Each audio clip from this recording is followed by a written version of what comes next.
Israel की America Iran deal को सबूताज करने की एक और कोशिश। मफाहमती अमल मुकम्मल होने से पहले एक बार फिर बैरूत पर मिसाइल दाग दिए। हिजबुल्लाह के कमांड सेंटर को निशाना बनाने का दावा किया। सेहूनी हमले में 3 लिबनानी शहीद और 6 जख्मी हुए। सदर ट्रंप ने इसराइल को एक बार फिर शटअप कॉल दे दी। सोशल मीडिया पैगाम में कहा कि हम डील के बहुत करीब हैं, जिससे लिबनान समेत पूरे खित्ते में अमन कायम होगा। इसराइल को बैरूत पर आज का हमला नहीं करना चाहिए था। उन्होंने इसराइल पर वाजे किया कि लिबनान पर दोबारा हमला नहीं होना चाहिए। हिजबुल्लाह समेत कोई भी इसराइल पर हमले न करे। इसराइल ने जिस हमले के जवाब में कार्रवाई की वो बहुत मामूली था। इस हमले को अमन अमल में रुकावट नहीं बनना चाहिए। ये मुआहिदा अमन के आगाज की सूरत इख्तियार कर सकता है, इसे जाया न करें। उधर ईरानी पार्लियामेंट के स्पीकर बाकिर कालिबाफ ने कहा, अगर अमेरिका में वादों पर अमल दरामद की सलाहियत नहीं तो बातचीत जारी रखना मुमकिन नहीं। पासदारान इनकलाब ने धमकी दी कि हमारी आंखें खुली और आंखें और उंगलियां ट्रिगर पर हैं।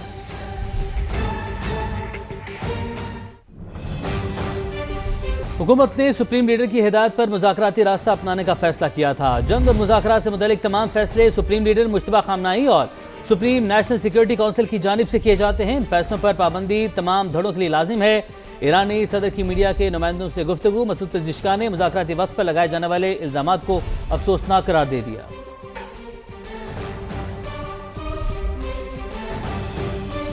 ईरान यूरेनियम अफजूदगी महदूद करने पर आमादा। डील के तहत ईरान जौहरी हथियार बनाएगा, ना ही हासिल करेगा। अमेरिका और ईरान के दरमियान मुजव्वज़ा मफाहमती याददाश्त की अहम शिकें सामने आ गईं। अफजूदा यूरेनियम के तरीक़ेकार और नफाज पर 60 दिन में बातचीत की जाएगी। फैसला अमेरिका के साथ मफाहमती याददाश्त के तहत किया गया। अमेरिकी नाकाबंदी खत्म होने के बाद ईरान भी अपने हुमस को फौरी खोल देगा। अमेरिका ईरान पर आयत तेल की पाबंदियों में नरमी करेगा। रॉयटर्स के मुताबिक अमेरिका ने ईरान के $25 अरब मालियत के मुंजमद असासे जारी करने पर भी आमादगी का इजहार किया। नई पाबंदियां आयद न करने की भी यकीन दहानी कराई। ईरान को नजरअंदाज करके इलाके सिक्योरिटी तश्कील नहीं दी जा सकती। ईरानी वज़ीर ख़ारजा अब्बास अराग़ची ने वाज़ेह कर दिया। कहा, नया सिक्योरिटी ढांचा तमाम ममालिक की शमूलियत और इज्तिमाई ताउन की बुनियाद पर कायम होना चाहिए। पायदार सलामती, इक़्तिसादी तरक्की और इलाकाई इस्तेहकाम बाहिमी ताउन से ही मुमकिन है।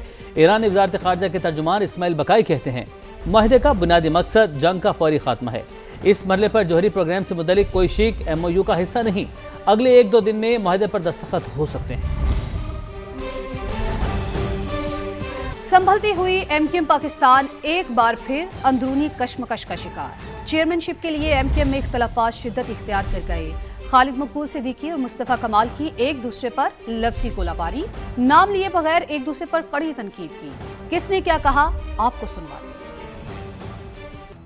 इख्तिलाफ के साथ रहने की तहजीब नहीं है, उनके साथ इत्तेहाद हो नहीं सकता। सबको पता है जो बनाता है वही चला सकता है, चाहे गाड़ी हो चाहे हवाई। जिसके पास किरदार नहीं है, जो सच्चा नहीं है, जो गाड़ी चलाने वाला कैप्टन है, गाड़ी तो चलाए, वो गाड़ी नहीं चला रहा। कौम बैठी हुई इंतजार में कि कब गाड़ी चलाएंगे तो मंजिल पे पहुंचेगा। अबे तो हम बैठे रहे। जो बिद्दतें आ गई हैं, बिद्दतों को निकालना। हम इस्तेमाल नहीं हो रहे, तुम इस्तेमाल हो रहे हो। जिसके दिल में जिम्मेदारी का शौक आया वो दिस मस्ट स्टॉप नाउ। कौम जो है वो खाई में गिर रही है और हम जो है वो चुपचाप देख रहे हैं। लानत भेजता हूँ मैं, बिल्कुल नहीं चलेगा ये। अगर हमें कहें कि हमें मुझे चेयरमैन बनने का शौक है, मैं एक रात में उनको जो है वो चेयरमैन बनवा दूं। ये ओहदेदारों की जमात नहीं, जिम्मेदारों की जमात। यार ये कोई किसी की जागीर है, अपनी जायदाद में लिखवा के लेकर आए थे MQM। हमसे ज्यादा कुर्बानी है MQM के लिए। चेयरमैनशिप के लिए करते होते अभी 2 मिनट लगेंगे चेयरमैनशिप लेने में। लानत भेजता हूँ ऐसी चेयरमैनशिप पे। डिजिटल निज़ाम में शामिल न होने वालों पर भारी जुर्माने आयद किए जाएं। FBR ने तजवीज़ दे दी। अपने कारोबार को FBR के साथ डिजिटल तौर पर मुंसलिक न करने पर 10 लाख रुपए तक जुर्माना तजवीज़ किया गया है और कानून की मुसलसल खिलाफवर्जी पर 50 लाख रुपए तक दूसरा जुर्माना आयद किया जाएगा। जबकि जाली या फर्जी रसीद और टैक्स में फ़र्क पर भी जुर्माने होंगे। सप्लायर से जाली रसीद लेने वाले खरीदार भी जुर्मानों की जद में आएंगे। टैक्स क्रेडिट 60 दिन में वापस न करने पर 20% इजाफी जुर्माना किया जाएगा।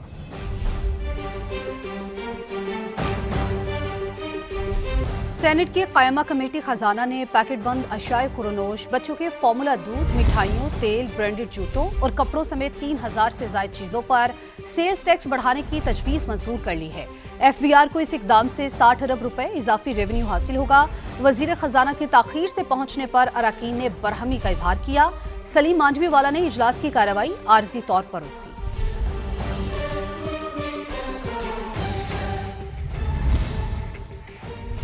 बजट में अवाम पर इजाफी टैक्सों का बोझ डाल दिया। हुकूमत अपने अखराजात पूरे नहीं कर सकती। मुल्क का कर्ज हर साल बढ़ रहा है।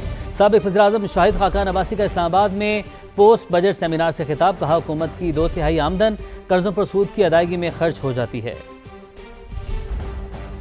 आमदन देखें जो वफाकी हुकूमत की है, ये तकरीबन 11,750 अरब के करीब, 8,000 अरब सीधा इंटरेस्ट में चली जाती है। हुकूमत के अपने खर्चात 1,070 अरब हैं। आज हुकूमत अपने ऊपर कम खर्च कर रही है और पेंशन पर ज़्यादा अदा कर। डेवलपमेंट के खर्चात से आज हुकूमत चलाने के खर्चात दुगने से ज़्यादा है। ऐसी सूरत में क्या मुल्क के अंदर तरक्की हो सकती है? कर्जा जो मुल्क का है हर साल बढ़ता जाए। दावा किया गया है कि 360 अरब की रिलीफ दी जा रही है, ज़्यादा हकीकत नहीं है, क्योंकि 2460 अरब की एडिशनल टैक्स पाकिस्तान के अवाम इस साल बर्दाश्त करें। पिछले जो 4 साल गुजरे हैं वो पाकिस्तान की मईशत के लिए 4 बदतरीन साल हैं। वफाक कंगाल है और सूबे जो वो लेन देन का मामला कर रहे हैं। जिस मुल्क में रूल ऑफ लॉ नहीं होगा उस मुल्क के अंदर कोई इन्वेस्टमेंट नहीं आती। जब तक आप मुल्क के निज़ाम में बुनियादी इस्लाहात नहीं करेंगे, रूल ऑफ लॉ नहीं होगा, सियासी इस्तेकाम नहीं होगा, मुल्क तरक्की नहीं। आज़ाद कश्मीर में नाम नेहाद पुरअमन एहतजाज की हकीकत आया। रावलाकोट में कलअदम जॉइंट अवामी एक्शन कमेटी के शरपसंदों ने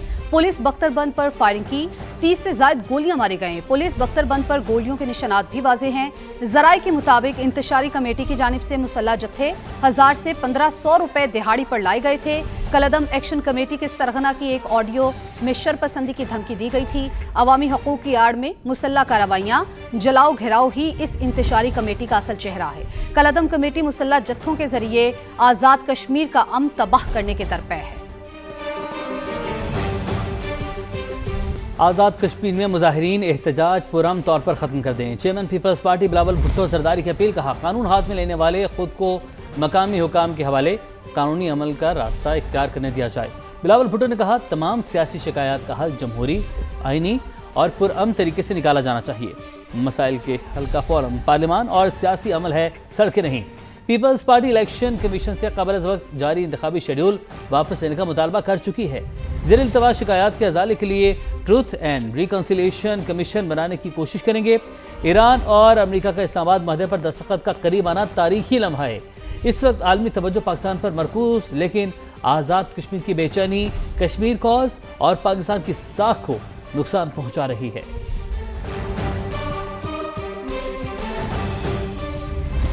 बरतानिया में सरकारी हुकाम के खिलाफ नामुनासिब बयानात। शेख इमरान को संगीन गलती का एहसास। वीडियो बयान में इजहार निदामत, माफी भी मांग ली। कहा, बर्मिंघम में पाकिस्तानी कौंसलेट के बाहर मुजाहरे में बोले गए अल्फाज जज्बाती कैफियत का नतीजा थे। मैं इमरान शेख मीरपुर का रिहायशी हूँ और इस वक्त बरतानिया में मुकीम हूँ। मुर्खा 10 जून 2026 को बरतानिया कौंसलेट के बाहर, बर्मिंघम कौंसलेट के बाहर होने वाले मुजाहरे में मैंने जो अल्फाज और बयानात दिए वो सरासर जज्बात पर मबनी थे। कुछ मीडिया न्यूज और सोशल मीडिया की फेक न्यूज पर ऐसा अमल सरजद हो गया। मैं अपने इस पैगाम की वसातत से IG आजाद कश्मीर और ब्रिगेडियर साहब से दिल की अथाह गहराइयों से माजरत चाहता हूं कि मेरे उन बयानात की वजह से उन्हें दिली सदमा हुआ। मैं एक मुहिब वतन कश्मीरी पाकिस्तानी हूं और पाकिस्तान की सलमियत के लिए अपना तन मन कुर्बान कर सकता हूं। पाक फौज जिंदाबाद, पाकिस्तान जिंदाबाद, आजाद कश्मीर पुलिस जिंदाबाद। बरतानिया में सरकारी हुकाम के खिलाफ नामुनासिब बयानात। शेख इमरान को संगीन गलती का एहसास। वीडियो बयान में इजहार निदामत, माफी भी मांग ली। कहा, बर्मिंघम में पाकिस्तानी कौंसलेट के बाहर मुजाहरे में बोले गए अल्फाज जज्बाती कैफियत का नतीजा थे।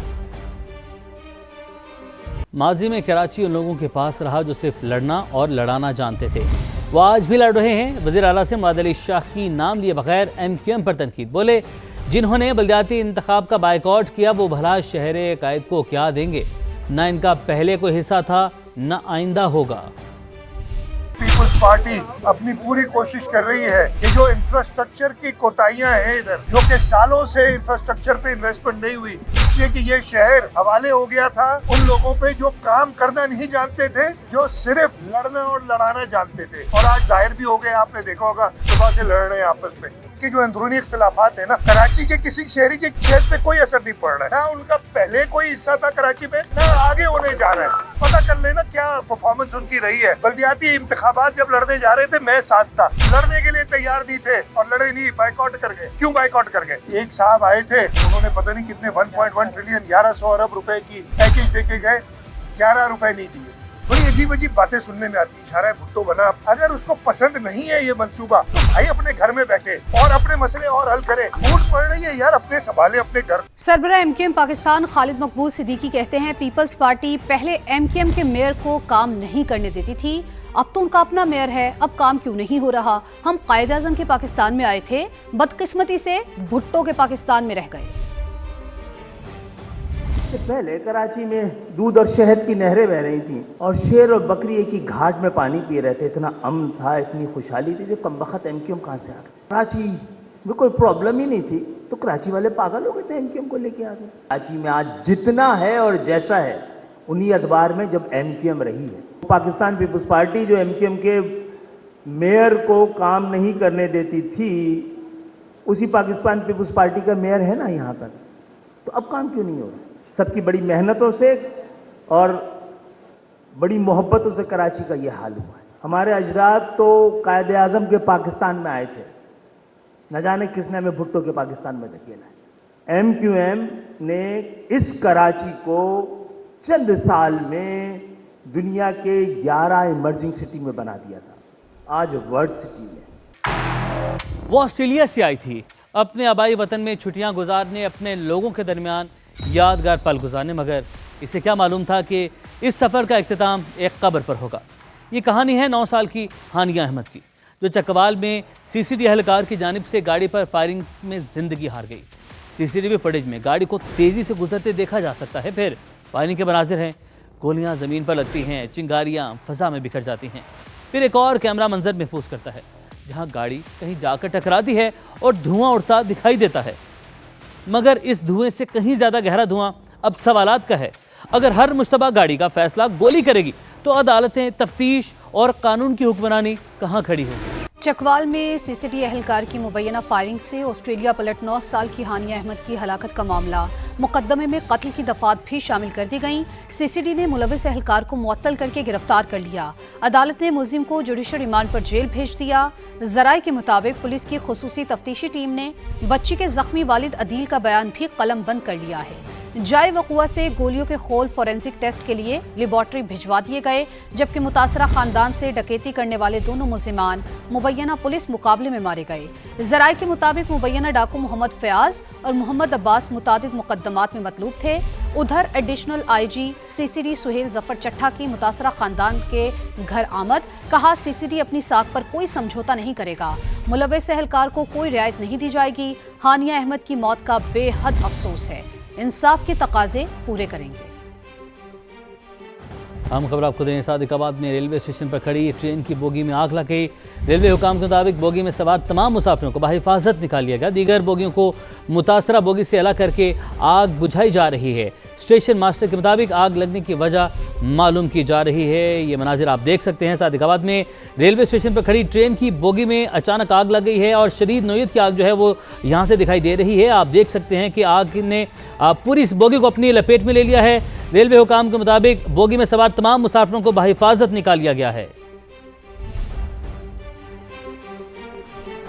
आपको अहम खबर दें, तयशुदा मुआहिदा इतवार को भी शेड्यूल के मुताबिक आगे बढ़ रहा है। सदर ट्रंप की जानिब से ऐसा कहना है। उन्होंने कहा कि नेतन्याहू में कोई समझ बूझ नहीं, इसकी वजह से दस्तखत में ताखीर हुई है। मुआहिदे पर दस्तखत अभी होना थे, लेकिन अब ये चंद घंटों के बाद तय है। मुशीरों ने बैरूत हमले की इत्तला दी तो मैं हैरान रह गया। सदर ट्रंप का कहना है, नेतन्याहू को हमला करने की क्या जरूरत थी? मैंने नेतन्याहू को कह दिया तुम समझ बूझ से आ रही हो, मैं गुस्से में था। तो तयशुदा मुआहिदा इतवार को भी शेड्यूल के मुताबिक आगे बढ़ रहा है। सदर ट्रंप का यह कहना है, नेतन्याहू में कोई समझ बूझ नहीं, इसकी वजह से दस्तखत में ताखीर हुई है। मुआहिदे पर दस्तखत अभी होना थे, लेकिन अब ये चंद घंटों के बाद तय है। मुशीरों ने बैरूत हमले की इत्तला दी तो मैं हैरान रह गया। नेतन्याहू को हमला करने की क्या जरूरत थी? मैंने नेतन्याहू को कह दिया कि तुम समझबूझ से आ रही हो। मैं गुस्से में था। सदर ट्रंप की जानिब से ये कहना है तयशुदा मुआहिदा इतवार को भी शेड्यूल के मुताबिक आगे बढ़ रहा है। सदर ट्रंप का कहना था कि नेतन्याहू में कोई समझबूझ नहीं, उसकी वजह से दस्तखत में ताखीर हुई। मुआहदे पर दस्तखत अभी होना थे, लेकिन अब ये चंद घंटों बाद तय है। सदर ट्रंप की जानिब से ये कहा गया है, मुशीरों ने बेरूत हमले की इतला दी तो मैं हैरान रह गया। अमरीकी सदर की जानिब से ये कहा गया। आपको बताएं, वफाकी वज़ीर इत्तलात अता तारा ने कहा है बानी PTI के पाकिस्तान के डिफॉल्ट करने के बयानात रिकॉर्ड पर हैं। शहबाज शरीफ ने रियासत को बचाने के लिए सियासत को कुर्बान किया, खून पसीना बहाकर आज इस मकाम पर पहुंचे हैं। काश उस वक्त आपने वज़ीर आज़म की मिसाक जमहूरियत की बात मान ली होती। साइड पर थे तब भी हमने मिसाक मईशत की, मिसाक जमहूरियत की बात की। आज हम इस साइड पर हैं तब भी मिसाक जमहूरियत और मिसाक मईशत की बात कर रहे हैं। जो इनकी जमात के सरबराह हैं उनके बयानात ऑन रिकॉर्ड मौजूद हैं कि पाकिस्तान डिफॉल्ट होने जा रहा है, पाकिस्तान में कोई इन्वेस्टमेंट ना करे, ये शर्तें लगा रहे थे मुल्क के डिफॉल्ट होने पर। ऐसे वक्त में रियासत की बका के लिए अपनी सियासत कुर्बान की मियां शहबाज शरीफ ने। खारजा महाज हो, वो इकोनॉमी का महाज हो, आज सब पासपोर्ट की भी इज्जत है और आज मईशत भी जो है वो तरक्की की इशारा पर गामजन है अल्हम्दुलिल्लाह। PTI की पार्लियामेंट की आज़ादी देखी है, ये अपनी मर्जी से ऑर्डर ऑफ द डे नहीं बना सकते थे। वफाकी वजीर एहसन इकबाल की कौमी असम्बली में गरज बरस, बोले अब ये फस्तायत की बात करते हैं। इनकी फस्तायत और जमहूरियत का चेहरा पूरी कौम देख चुकी है। इन्होंने झूठे मुकदमात में ऑपोजिशन को जेलों में डाला। अपनी मर्जी से ऑर्डर ऑफ द डे नहीं बना सकते थे। हमने पार्लियामेंट की आज़ादी देखी है। ये अदलिया की आज़ादी की बात करते हैं, हमने वो अदलिया देखी है कि लोकल गवर्नमेंट पंजाब में बहाल हुई, 9 महीने तक सुप्रीम कोर्ट के फैसलों को ठुटे मारे गए, अमल नहीं किया गया। ये फस्तायत की बात करते हैं, हमने जेलें देखी, ख्वाजा आसिफ बैठे हैं, इन्होंने जेलें देखी, शहबाज शरीफ ने जेल देखी, नवाज शरीफ ने जेल देखी, मरियम नवाज ने जेल देखी, हमजा नवाज ने देखी, साद रफीक ने देखी, राना सनाउल्लाह ने देखी, मैं कितनों का नाम लूं। और जिस तरह झूठे मुकदमों में इन्होंने ऑपोजिशन को दीवारों के साथ चुना, इनकी फस्तायत, इनकी जमहूरियत का चेहरा पूरी कौम ने देखा।